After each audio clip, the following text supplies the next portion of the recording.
아멘. 주님의 이름으로 축복합니다. 우리가 따라서 한번 해보겠습니다. 그들로 구원을 받게 함이라. 가끔 이런 생각을 해요. 우리 성도님들이 정말 주의를 사모하고 진리를 사모하는가 이런 생각을 하게 되는데, 그래도 주일날 주회전에 참여하고 애쓰는 모습들을 볼 때 참 목사로 참 감사하는 마음이 많이 있습니다. 어떠한 모양이든지 마지막까지 믿음 놓치지 마시고 이 온따간 시대에 하나님의 진리의 말씀으로 승리할 수 있는 하나님의 사람 되기를 주의 이름으로 축복합니다. 저는 말씀을 읽을 때 성경 자체가 구원을 우리에게 하시는 말씀이기 때문에 소돔과 고모라 성이 심판할 때도 그렇고, 또 우리가 아는 노아의 홍수 때도 그렇고, 앞으로도 마찬가지지만 항상 그 진노와 심판 안에는 구원받는 사람이 있다는 거예요. 우리가 노아의 때에도 심판이 있었지만 하나님의 건져주심이 있었고, 소돔과 고모라 성의 그런 악하고 음란과 하나님 보시기에 부끄러운 그런 곳을 심판하실 때에도 거기에 믿음의 사람들을 주께서 보셨다는 거예요. 이런 일들을 볼 때에 하나님은 지금도 변함없이 믿는 자를 보신다는 사실을 기억할 수 있게 되기를 바랍니다. 항상 믿는 자를 보시고, 멸망하는 때에도 믿음의 사람들이 두려워하지 말 것은 항상 멸망의 때에도 믿는 자는 구원하심을 입는다는 것, 이것이 오늘 우리의 확신이고 견고하게 서 있어야 될 믿음이라는 것 기억할 수 있게 되기를 바랍니다. 진리를 깨닫고 구원의 은혜를 입은 사람들 마음에 가져야 될 거룩한 소원이 있는데, 사실 우리가 이 소원을 우리가 다 가져야 되는 게 맞는데 다 갖지 못하고 살아갈 때가 있어요. 진리를 깨닫고 하나님의 은혜를 입고 나면 마음에 거룩한 소원이 생기는 게 맞거든요. 우리가 음식만 먹어도 맛있는 데 가서 먹고 가면 맛있는 데 누군가 또 소개해주고 싶고, 어디 좋은 데 있으면 좋은 데 알려주고 싶잖아요. 우리 그런 마음 다 갖잖아요. 뭐 왼수 같은 사람에게는 알려주고 싶지 않아도 웬만하면 그냥 좋은 좀 내가 갔는데 좋았던데 이렇게 눈여겨보고 있다가 또 누구랑 같이 갈 기회가 되면 같이 가잖아요. 그러니까 좋은 것은 나누고 싶은 거잖아요. 근데 이 진리를 알고 복음을 깨닫고 나니까 이 바울 안에는 견딜 수 없는 그 마음이 있었던 거예요. 그가 그동안 열심히 살아왔던 삶의 그 일보다도 훨씬 보람있고 훨씬 감격스러운 일들이 바울 안에 있었던 거예요. 그 로마서는 그런 그 바울 안에 자기가 안에 있었던 하나님의 감격스러운 일들을 내가 어떻게 구원받았는지를 이 로마에 사는 그리스도인들에게 소개하고 있는 것이거든요. 그 중에 한 가지가 성령의 법이 죄와 사망에서 해방했다는 거예요. 이 성령의 생명의 법이 죄와 사망에서 해방했다는 것은 그전에는 사망의 법 안에 있었는데 지금은 성령의 법으로 영생을 얻게 되었다는 새로운 법이 나에게 적용되었다는 거거든요. 그러니까 사망의 법이 무엇인가? 죄와 사망의 법은 이런 거예요. 내가 예수를 믿기 전에는 무슨 일을 해도 결국 그 끝에는 뭐예요? 죽음이라는 거예요. 아무리 잘 살고 멋있게 살고 꿈을 이루고 살고 형통하게 살아도 그 끝은 죽음이라는 거예요. 그 끝은 죽음이기 때문에 그걸 사망의 법이라고 하는 거예요. 내가 어떻게 살아도 맨 마지막에 다 죽는 거 우리 다 알잖아요. 죽는데 그 끝의 죽음이 아파서 또는 뭐 어떤 사고로 다양한 인생의 끝을 맞이하게 되는데, 어떻게 죽느냐는 끝이 중요하잖아요. 어떻게 죽느냐가 아니라 우리가 그리스도인으로 삶을 맞춰야 돼요. 정말 내가 사고로 날 수도 있고 또 어떤 아플 수도 있고 또 인생에 따라서 장수할 수도 있는데, 어떻게 죽느냐가 그 사람의 신앙의 기준점은 아니에요. 그래서 아파서 죽고 사고나 죽으면 믿음 없는 사람으로 생각하고 혹시 뭐 잘못한 게 있는가 이렇게 생각하면 그거는 옳은 생각이 아니에요. 우리는 다양한 인생의 모습으로 마지막을 맞이할 수 있어요.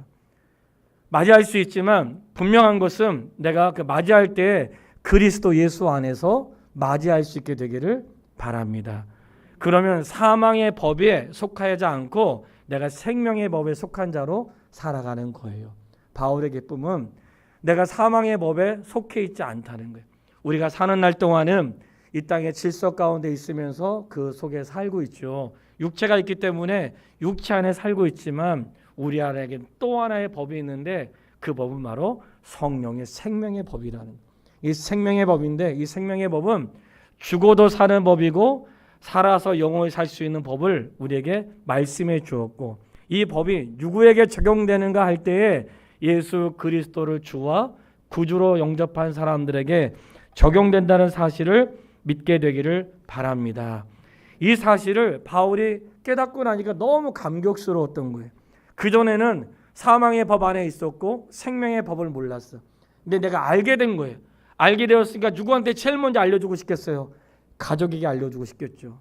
그 내가 친한 사람들, 사랑하는 사람들에게 알려주고 싶겠죠. 알려줘도 이게 진짜 맞는데 알려줘도 모를 때는 답답하고 속상하고 좀 때는 기다리는 이러한 삶의 과정이 있죠. 바울에게는 고통이 하나 있었는데 그 고통이 본문에 잘 소개되고 있어요. 성경 같이 읽어보겠습니다. 오늘 본문의 1절 말씀, 10장 1절 같이 읽을게요. 형제들아, 내 마음에 원하는 바와 하나님께 구하는 바는 이스라엘을 위함이니 곧 그들로 구원을 받게 함이라. 아멘. 오늘 주제의 제목이 되는데, 바울의 마음에 한 가지 늘 안타까워하고 하나님께 구하는 것이 있었는데 그들로 구원을 받게 함이라. 하나님께 늘 기도했다는 거예요. 무엇을 기도했다는 거예요? 하나님, 이 백성을 구원해 주세요. 그것을 기도했다는 거예요. 아마 우리 성도님 중에도 우리 가족과 자녀의 어떤 믿음을 위해서 기도하고 우리 가족 중에 예수 믿고 구원의 은혜를 이루기를 기도하는 분들이 있을 것이라 생각이 들어요. 제가 글에도 올렸지만 장로님이랑 대화 중에 그러신 얘기 하시더라고요. 목사님, 내 꿈은 아들, 며느리, 손자, 손잡고 교회에 오는 거라고 그러시더라고요. 저는 그 꿈이 이루어지기를 기도합니다. 아마 장로님의 꿈만이 아니라 우리의 갖는 마음의 소원이 아닐까 싶어요. 왜 이런 마음을 갖게 되었을까 할 때 이 앞에 9장에 보면 그 바울의 마음이 나와 있는데 한 번 더 볼게요. 9장 1절로 3절 말씀에 바울이 그 사람들을 향한, 가족을 향한 마음이 9장 1절로 3절에 나와 있어요. 같이 한번 읽어보겠습니다. 내가 그리스도 안에서 참말을 하고 거짓말을 아니하노라. 나의 큰 근심이 있는 것과 마음에 그치지 않는 고통이 있는 것을 내 양심이 성령 안에서 나와 더불어 증언하노니, 나의 형제 곧 골육의 친척을 위하여 내 자신이 저주를 받아 그리스도에게서 끊어질지라도 원하는 바로라. 아멘. 이 바울의 마음에 고통이 있었대요. 이 고통은 어떤 고통인가?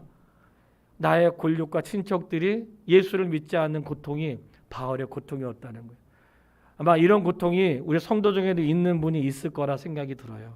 그리고 보통 우리 온 가족이 다 예수 믿기보다는 그 중에 몇 분이 예수 믿는 경우가 많기 때문에 바울에게 이 고통이 있었다는 거예요. 어쩌면 이런 말씀이 우리에게 부담도 될 수 있지만 이런 말씀을 기도의 기회로 삼을 수 있게 되기를 바라겠습니다. 왜냐하면 목회하면서 제일 힘든 게 뭐겠어요? 전도하는 거예요. 저도 알아요. 그러니까 성도님들 심지어는 이런 얘기했다고. 목사님, 전도하라는 말만 안 하면 나 교회 다닐 수 있다고 그러더라고. 맨날 전도하라고 하고 또 그냥 무슨 잔치, 무슨 전도 축제, 무슨 VIP 대회 뭐 이런 거 하는 거 아시잖아요. 사실 저는 그런 행사하는 걸 별로 안 좋아해. 그게 전도 싫어하는 게 아니에요. 이게 사람을 구원하는 게 너무 중요한 거 아는데 사실 사람을 누군가 이렇게 말하고 구원한다는 게 쉬운 일 아니에요. 어려운 일이에요. 때로는 어떠한 그 곤란한 일을 겪기도 해요. 그런데 분명한 것은 사실 이거는 전도라고 하는 어떤 행사가 아니라 늘 우리가 일상 속에서 그렇게 살아야 되는 게 맞는 거예요.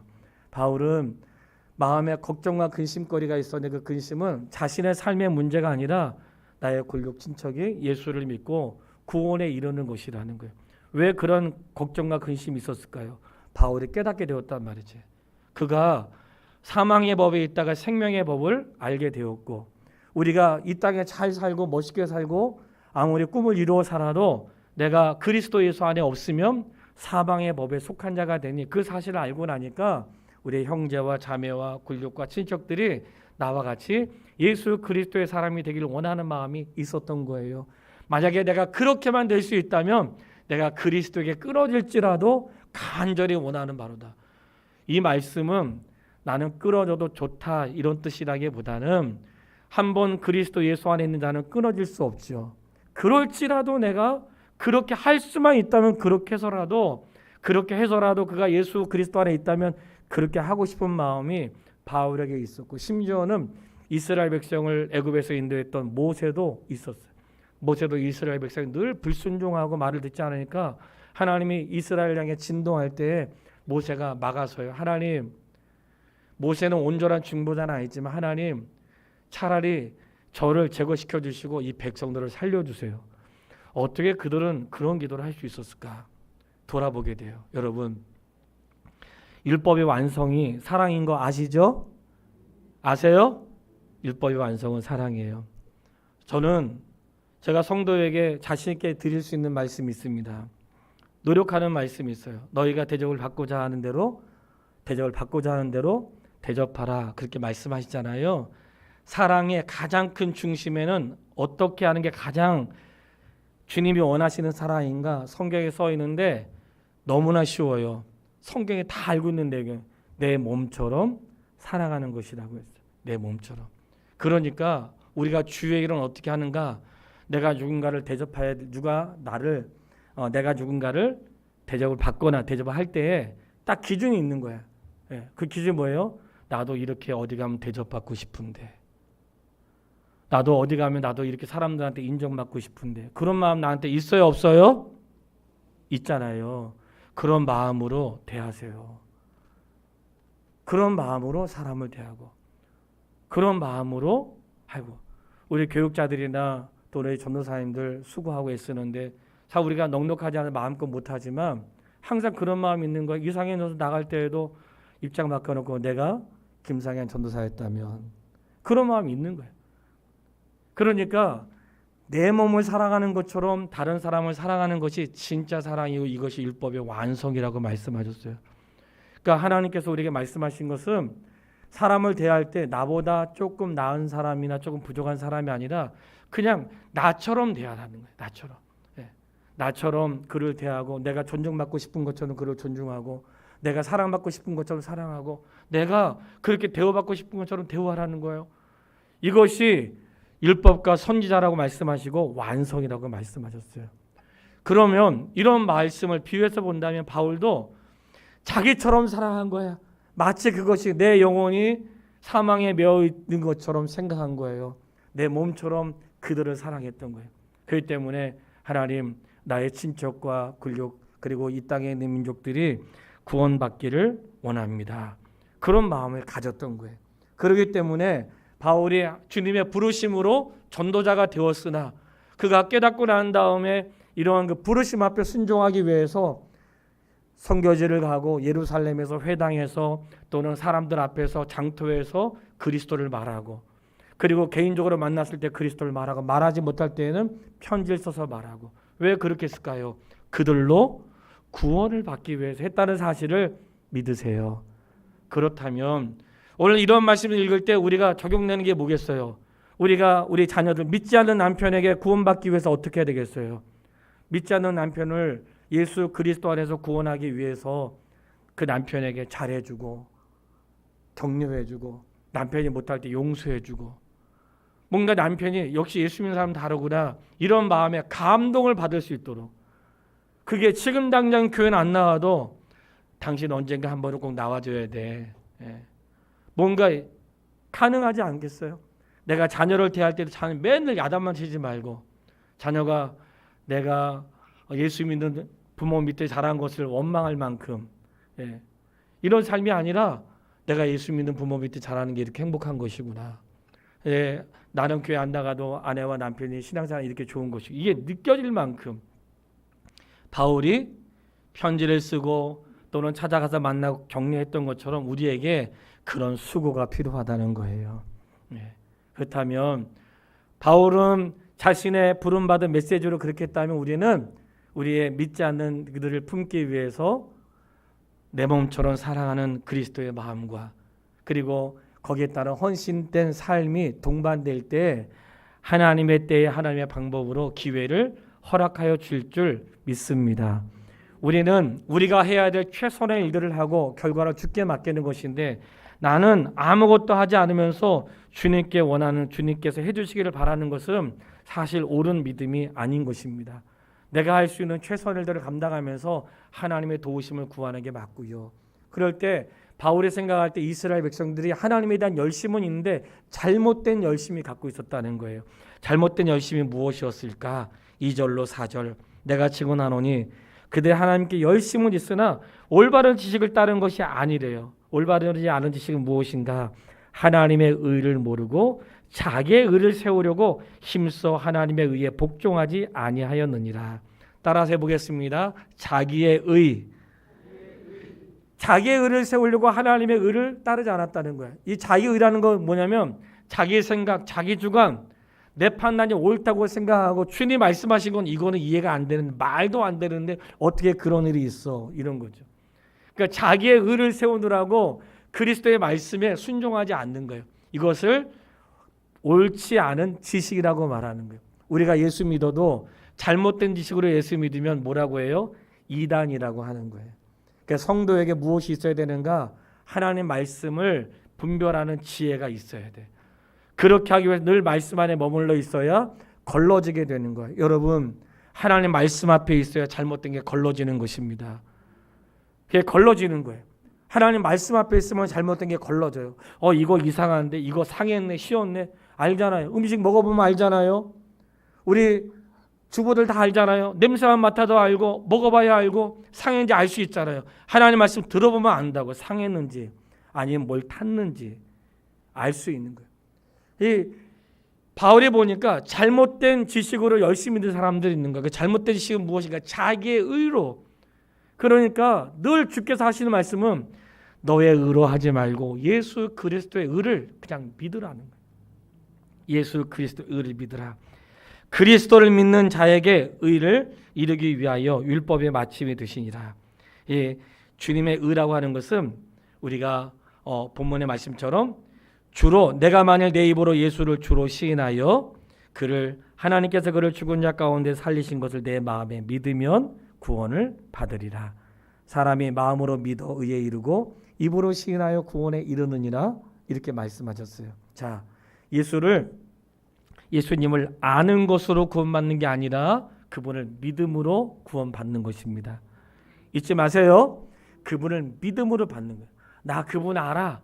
아는 것으로 구원의 은혜가 임하는 거 아니에요. 그래서 바울이 너무나 그 마음에 간절함이 있어서 사람들이 자기의 의로 살아간다는 거예요. 자기의 생각, 자기의 법, 자기 계획, 내 판단을 가지고 살아간다는 거예요. 근데 그걸로는 안 되고 주님이 말씀하신 그것으로 우리가 믿고 따라가야 되는데 그것을 그리스도의 의라고 말씀하는 거예요. 그러니까 우리가 하나님의 교회가 말씀을 들을 때 항상 기억해야 되는 것은 자기 행위가 아니라 하나님의 말씀이라는 것을 기억할 수 있게 되기를 바랍니다. 마침 이 본문의 말씀을 가지고 제가 새벽기도 때 설교를 했던 본문이거든요. 그때에도 그런 말씀을 드렸어요. 우리가 행위로 말하면 너무나 부끄럽잖아요. 목사에도 온전하지가 않고 늘 실수도 자주 하고 안 하려고 노력하지만 된단 말이죠. 그게 때로는 자괴감을 느끼게 하고 힘들고 마음에 무겁게 할 때가 있어요. 그런데 로마서를 통해서 계속 말씀하신 게 뭐예요? 행위로 구원받는 게 아니다. 행위로 구원받는 게 아니다. 믿음으로 구원받는 것이다. 얼마나 위안이 되고 소망이 되는지 몰라요. 그렇다면 저뿐만 아니라 우리 모든 성도도 내가 비록 행위가 온전하지 못할지라도 너무 낙심하지 말 것은 행위로 구원받는 것이 아니라 예수 그리스도께서 이루신 그 믿음으로 구원받는 놀라운 사실을 확고하게 내 마음에 새길 수 있게 되기를 바랍니다. 그렇기 때문에 예수 믿지 않는 사람들이 잘 하는 말이 뭐예요? 교회 다녀도 다 똑같더라. 예수 믿는 사람이나 안 믿는 사람보다 예수 믿는 사람이 안 믿는 사람보다 더 하더라. 이런 말 들으면 괜히 속상하고 마음 상하고 하잖아요. 그럴 수 있죠. 예수님 믿지만 아직 성숙하지 못하고 예수님 믿지만 아직 그리스도 안에 머물지 않는 사람도 있어요. 그러나 우리가 놓치지 말아야 될 것은 나는 온전하지 못하지만 주님께서 온전히 이루신 그것이 우리에게 기준이 돼서 그것을 통해 우리를 예수 그리스도로 주로 믿는 모든 자들에게 차별 없이 구원의 은혜를 주시는 그 은혜를 마음껏 누릴 수 있게 되기를 주의 이름으로 축복합니다. 너무나 감사한 것은 전파하는 자가 없이 어찌 들을 수 있겠느냐. 맞지요. 누군가 말을 해야지 들을 수 있잖아요. 그렇기 때문에 오늘 주님 우리에게 말씀하시는 거예요. 기회가 될 때에 누군가는 말을 해야지 들을 수 있으니까 땅끝까지 열방을 향하여 우리가 증인 되기를 원하시는 것이 우리 주님의 마음이세요. 구원받은 사람에게는 나와 같은 자가 또다시 일어날 수 있도록 이렇게 증인으로서의 삶을 살아갈 수 있는 믿음의 사람들이 되기를 바랍니다. 자, 성도에게 이렇게 하기 위한 몇 가지 실천 방안을 오늘은 말씀드리려고 해요. 목사님, 저는 믿음이 잘 생기지 않고요. 노력하는데 잘 생기지 않아요. 17절 말씀 같이 읽겠습니다. 10장 17절. 그러므로 믿음은 들음에서 나며 들음은 그리스도의 말씀으로 말미암느니라. 아멘. 자, 믿음은 어디에서 나요? 들음에서 나요. 여러분, 하나님의 사람들이 말씀을 들을 때에 믿음이 생기는 거예요. 무엇을 듣는가? 듣는 방법도 나와 있는데요. 들음은 그리스도의 말씀으로 말미암았느니라. 듣긴 듣는데 뭘 들어요? 주님의 말씀을 들어야죠.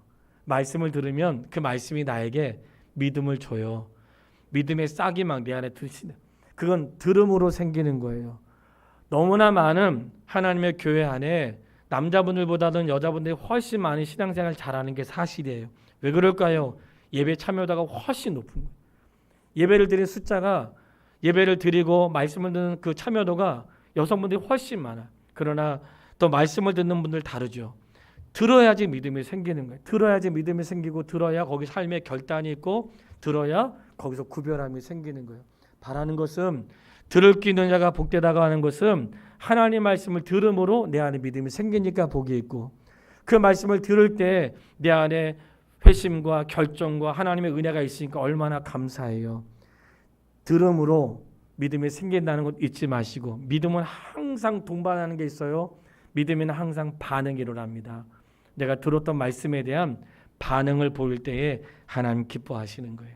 바라는 것은 들을 때에 믿음이 생기니까 하나님 말씀을 듣는 자리에 많이 머물러 있게 되기를 바랍니다. 그리고 전하는 자가 있어야 듣는다고 하셨으니까 우리가 기회가 되는 대로 자녀들뿐만 아니라 만나는 사람들에게 그리스도의 말씀을 전할 수 있는 그런 기회가 되면 좋겠죠. 다른 것 전하지 않고 내가 아는 것, 내가 들었던 것, 내가 확신하는 것들을 하면 되고, 우리가 그 안에서 하나님이 또 기회를 쫓아서 그의 마음을 여실 때가 되면 마음도 열어두시고 생각도 열어두시고 그리스도 안에 살아갈 수 있는 기회를 제공할 것이라고 믿고, 우리는 그저 이 바울이 품었던 마음처럼 안타까운 마음 가지고 하나님께 기도하고 기회가 될 때마다 선을 행할 수 있는 우리 믿음의 가족들이 다 되기를 주님의 이름으로 축복합니다. 본문의 말씀 가운데 마음에 정말 견딜 수 없었던 것은, 우리가 성경에 보면 탕자의 비유라고 다 아시죠? 누가복음 15장의 탕자의 비유, 집 나간 아들의 이야기인데, 그 탕자의 비유의 원래 제목은 탕자의 비유가 아니라 아버지의 사랑이 큰 주제고, 집 나간 자가 뭐 잘한 거예요? 집 나가서도 안 받으면 그만이지. 요즘에 아이들이 아주 얼마나 유세가 단단한지 몰라. 한 번만 더 그러면 나 집 나갑니다. 나가봐야 집만 고생이지. 그럴 때 이런 말하면 좋을 것 같아. 들어올 생각 하지 말고 나가라. 각오하고 나가라고. 사실은 집 나가는 자가 유세가 아니라 이 탕자가 문제가 아니고 아버지의 사랑이라고 말하는 것은, 탕자가 나가서 다 해도 안 받아주면 그만이잖아요. 뭘 해도 안 받아주면 그만이잖아. 아버지의 재산 다 물려가지고 나가서 허랑방탕하게 썼는데 들어온다고 할 때 그냥 거기서 살아. 이러면 그만이잖아요. 근데 아버지가 집 나간 아들을 기다렸는데 그냥 나간 아들이 아니라 온갖 것을 다 가지고, 자기 할 거 다 가지고 나가서 다 써고 다 쓰고 다 잃어버리고 거지가 돼서 돌아온 아들이거든요. 그 아들을 아버지가 품었다는 거예요. 그런데 더 충격적인 것은 둘째 아들만 나간 줄 알았어. 알고 보니까 첫째 아들도 나갔네. 첫째 아들은 집에 있었잖아요. 집에 있었는데 첫째 아들이 나갔다는 것은 집에 있었으나 아버지의 마음을 전혀 모르고 있었던 거예요. 집에는 있었는데 아버지는 둘째한테 돈 다 해주고, 또 둘째가 왔는데 세상에 웬걸, 둘째가 왔는데 다시 자기는 너무나 부끄러워가지고 종으로 살고 싶다고 했는데, 종이 뭐냐, 넌 내 아들이다, 반지 끼워주고 잔치를 베풀고 아들의 자리를 회복시켜 주니까 누가 기분이 나빴어요? 집안에 있던 첫째 아들이 기분이 나쁜 거예요. 그래가지고 첫째 아들이 기분 상해가지고 잔치에 참여하지 않았다는 걸 기억하세요, 여러분. 첫째 아들은 잔치에 참여하지 않았다고. 이게 비유가 아니에요.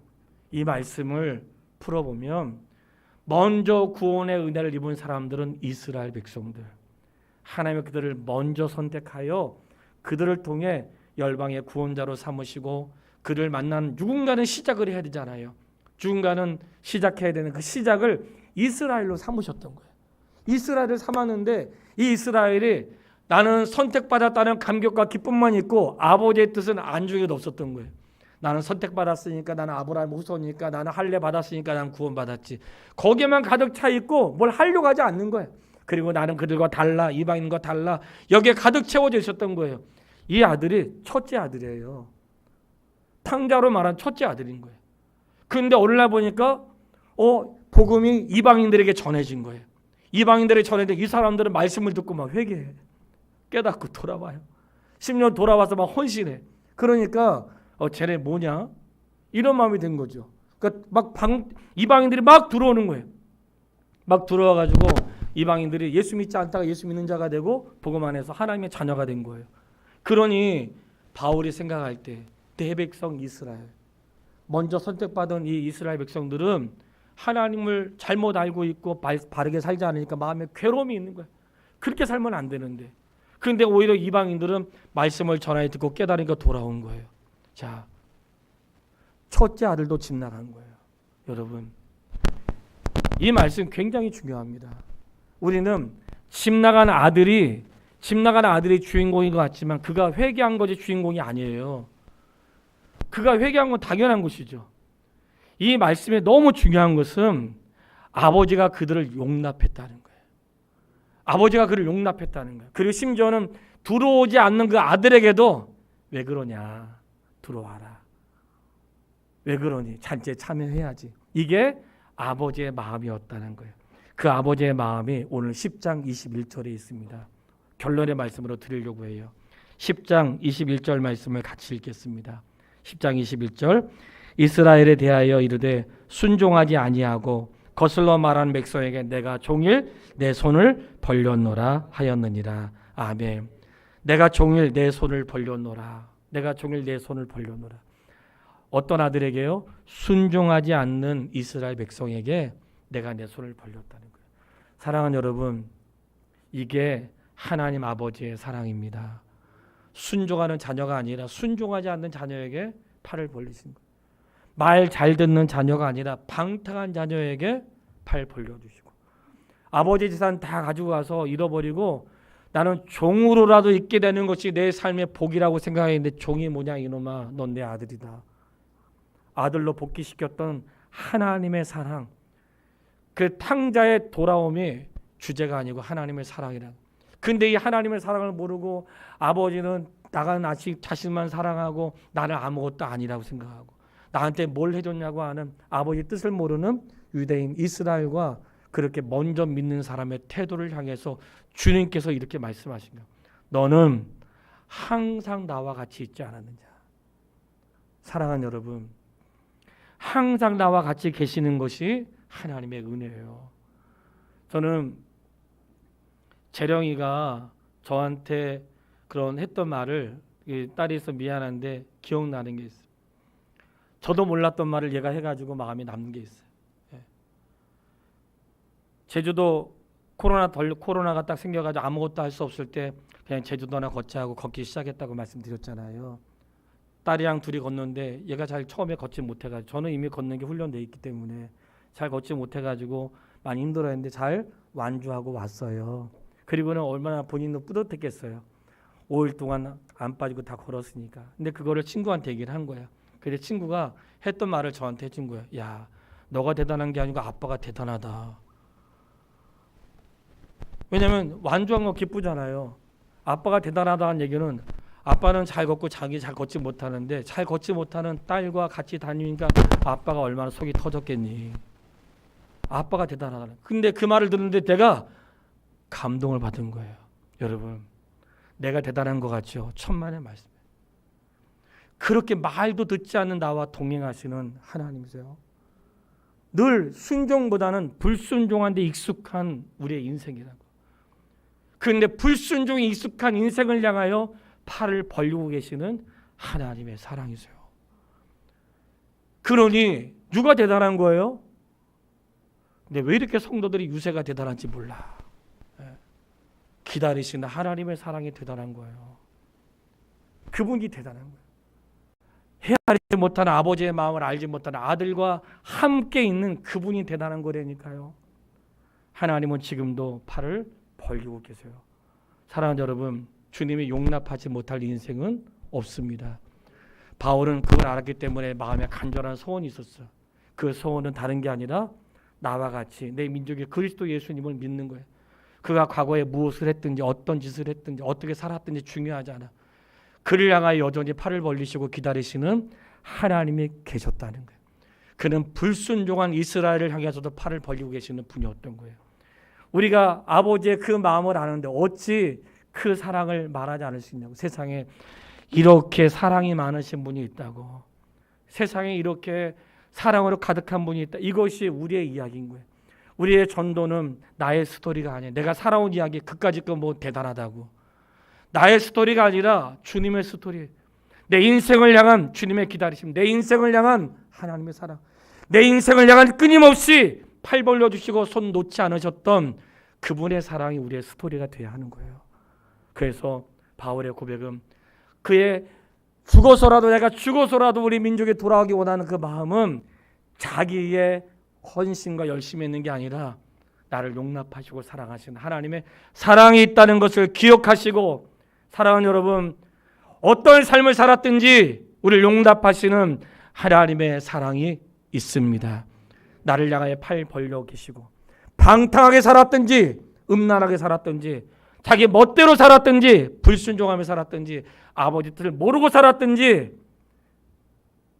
주님은 팔 벌리시고 나를 기다리시니 그분을 향해 달려가시고 그곳으로 나만 가지 말고 아직 그분의 사랑을 알지 못하는 자들에게 바울처럼 자기의 헌신을 통해, 자기의 수고를 통해, 자기의 애씀을 통해 그가 그리스도 예수 앞에 갈 수 있는 희생, 이것이 믿는 자들에 대한 삶의 모습인 줄 믿으시고 그런 삶의 역사가 우리의 삶에 일어날 수 있게 되기를 주님의 이름으로 축원합니다. 제가 바로 기도하고 축도하고 마치고요. 끝나면 성경 수련회 영상하고 끝나면 재직해 있겠습니다. 오늘은 복음을 전한 일이니까 양해를 부탁드리겠습니다. 기도하겠습니다. 살아계신 아버지 하나님, 은혜를 참으로 감사합니다. 바라고 소원하는 것은 나에게 있지 않고 주님에게 있었네요. 내가 어떠한 모습으로 살든지 주님 나를 용납하시고 기다리시고 사랑하시는 하나님의 사랑이 있다는 것을 기억합니다. 아버지 하나님, 우리도 바울처럼 우리의 마음속에 근심과 걱정이 있습니다. 우리의 가족들, 믿지 않는 식구들, 우리의 친척들, 나의 사랑하는 사람들, 그들이 사망의 법이 아니라 생명의 법 안에 살 수 있는 기회를 허락하여 주시옵소서. 우리도 그 일을 향해 헌신하고 일상하고 삶을 나눌 수 있게 하시고, 그렇게 한다 할지라도 나에게 자랑할 거 없고 나를 품으시고 사랑하시는 예수 그리스도를 향하여 달려갈 수 있는 믿음의 사람이 되기를 간절히 소원합니다. 예수님의 이름으로 기도했습니다.